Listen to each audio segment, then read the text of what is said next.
Welcome to The Explainer. Today, we are going to talk about something that is super frustrating for so many people taking the IELTS exam, the opinion essay. We're going to break down all those hidden traps that stop good students from getting the score they really deserve. And more importantly, I'm going to show you exactly how to get around them. So let's jump right in. Does this sound familiar? I bet it does. It drives people crazy. You know your English is good. You can share your ideas just fine. But for some reason, that writing score just will not move. Well, here's the secret. It's usually not about your English level at all. Nope. It's about a couple of very specific and thankfully very fixable mistakes in how you're writing the essay. So I want you to think of this as your guide through a minefield. You see, getting a high score in writing task 2 isn't just about writing well. It's about playing the game. It's about strategically avoiding those common traps that are just sitting there, waiting to bring your score down. First, let's just quickly remember what we're up against. Task 2, it's the big one. It's worth a whopping 2/3 of your total writing mark. You got less than 40 minutes to write a formal, well-organized essay that's at least 250 words long. The pressure is on, which is why knowing the rules inside and out is absolutely critical. Okay, let's get right into the single biggest mistake that I see holding students back. Seriously, if you only take one thing away from this explainer today, make it this. Your opinion has to be clear, direct, and super easy for the examiner to find, right from the get-go.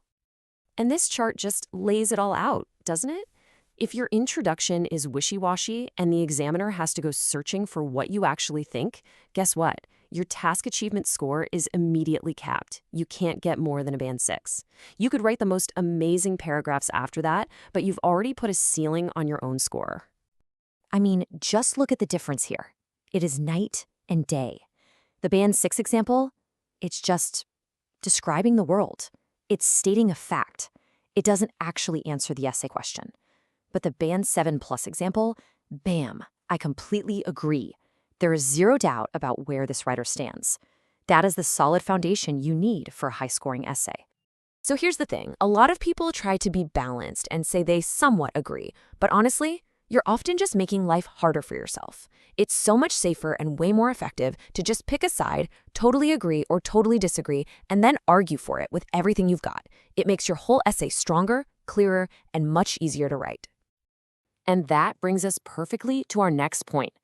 Because a clear opinion is great, but it needs a strong structure to hold it up. You can have the best idea in the world, but if your essay is just a jumbled mess, your score for cohesion and coherence is going to take a nosedive. This right here, this is your blueprint for success. Look, the top students, they don't just jump in and start writing. They plan. You might think spending 10 minutes planning is wasting precious time, but trust me, it's the complete opposite. It's an investment that pays off big time with a clear, logical essay that scores really well. Now, what's really fascinating here is how these two mistakes are totally connected. A weak topic sentence is like an open invitation for chaos. It encourages you to just throw in a bunch of different ideas, and that means none of them ever get explained properly. But a strong topic sentence, it forces you to be disciplined. It makes you focus on developing just one idea and doing it really, really well. And this is where you really prove your point. Saying something vague like, for example, in my country, that's a huge red flag for the examiner. It just sounds weak. But a specific real-world example like the one about Sweden's road policies, wow, now that's powerful. That is convincing. And that, right there, is the difference between a 6.5 and a 7.5. Okay, so we've talked about the big picture stuff, your opinion and your structure. Now let's zoom right in on the words themselves, because the vocabulary you pick, and of course how much you write, plays a massive role in that final score. See how easy that is? You don't need to pull out some super obscure, complicated word. Just by swapping out government for authorities, or important for crucial or vital, you're immediately showing the examiner you have a wider range of vocabulary. It's such a simple way to boost your score. Okay, listen up, because this is a big one. This is a direct warning. The examiners are pros, and they can spot a memorized, generic opening phrase from a mile away. Using them doesn't make you sound smart. It just tells the examiner you're using a script, and you will be penalized for it. So just be natural. Write like yourself. Let's talk numbers for a second. 250. That is not a suggestion, my friends. That is a hard and fast rule.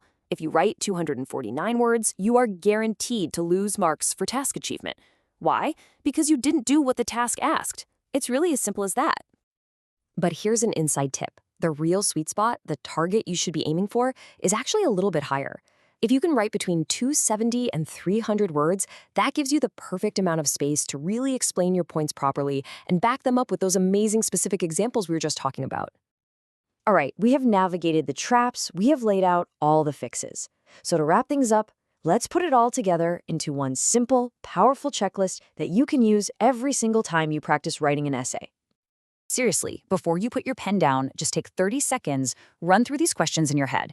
If you can say a confident yes to all 6 of these, you're on the right track. You're on the path to finally breaking through that 6.5 ceiling and getting the band 7 score you deserve. So there you have it, the most common traps and, more importantly, how to get out of them. Now, don't try to fix everything at once. Just pick one thing. For your very next practice essay, focus on just one of these areas. Maybe it's making your opinion clearer or finding better examples.